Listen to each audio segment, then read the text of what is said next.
नमस्कार दोस्तों, आज सुनते हैं करवा चौथ की कथा। एक साहूकार के 7 लड़के और एक लड़की थी। सेठानी समेत उसकी सभी बहुओं और बेटी ने करवा चौथ का व्रत रखा। साहूकार के लड़के अपनी बहन से बहुत प्यार करते थे। साहूकार के लड़के जब भोजन करने लगे तो उन्होंने अपनी बहन से भोजन के लिए कहा। इस पर उनकी बहन ने जवाब दिया, भाई अभी चांद नहीं निकला है, चांद निकलने पर उसे अर्घ देकर ही मैं भोजन करूंगी।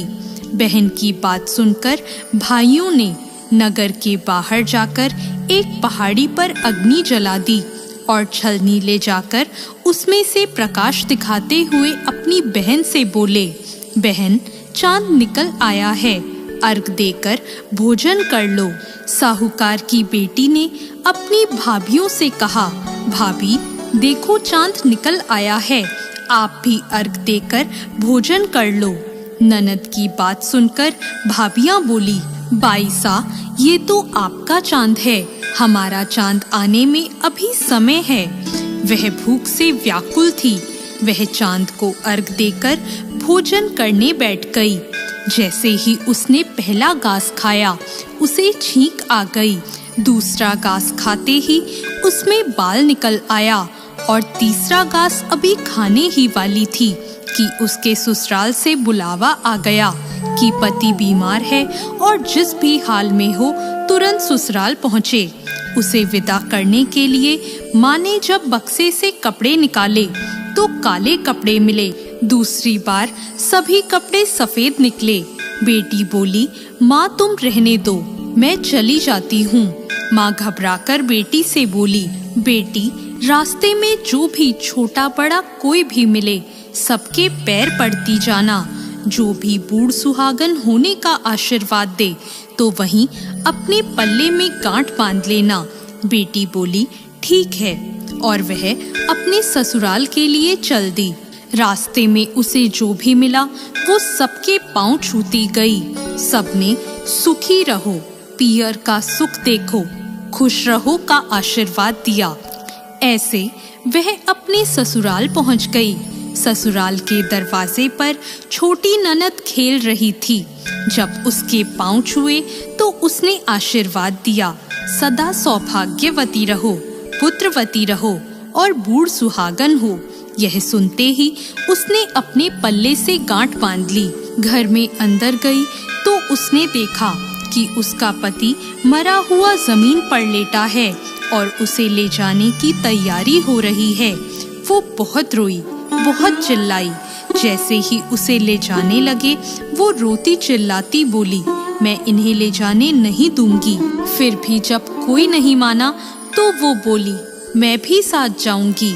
और वो नहीं मानी तो सब बोले, ले चलो साथ में। जब पति को जलाने का समय आया तो वो बोली, मैं इन्हें जलाने भी नहीं दूंगी। तो सभी बोले, पहले तो पति को खा गई, अब उसकी मिट्टी भी खराब कर रही है। लेकिन वो नहीं मानी। गांव के और परिवार के सभी बड़े लोगों ने यह निर्णय किया कि इसे यहीं रहने दो, इसके लिए एक झोपड़ी बनवा दो। वो वहाँ अपने पति को लेकर रहने लगी।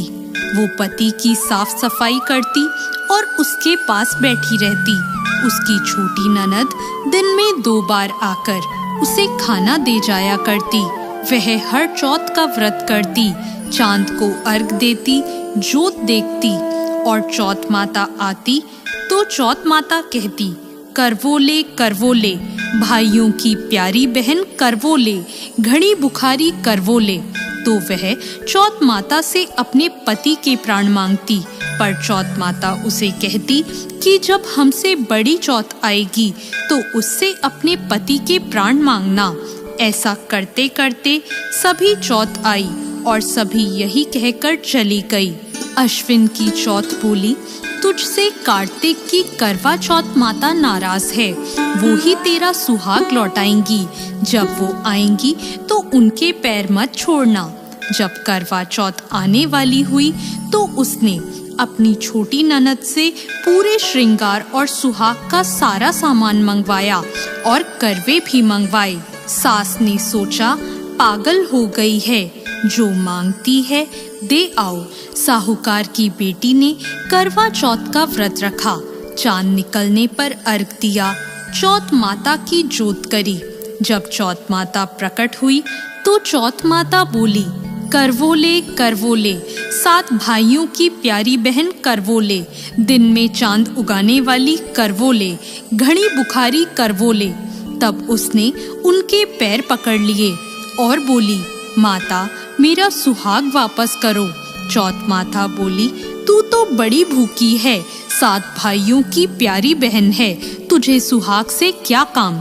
तब वह बोली, नहीं माता नहीं, मैं आपके पैर तब तक नहीं छोड़ूंगी जब तक आप मेरा सुहाग वापस नहीं करती। चौथ माता ने सुहाग का सारा सामान मांगा तो उसने एक एक करके 16 श्रृंगार का पूरा सामान माता को दे दिया। चौथ माता ने अपनी आँखों से काजल निकाला, नाखूनों से मेहंदी निकाली और मांग से सिंदूर निकाला और चिटकी उंगली का छींटा दिया। उसका पति जीवित हो गया और चौथ माता जाते जाते उसकी झोपड़ी पर लात मार गई, जिससे उसकी झोपड़ी महल बन गई।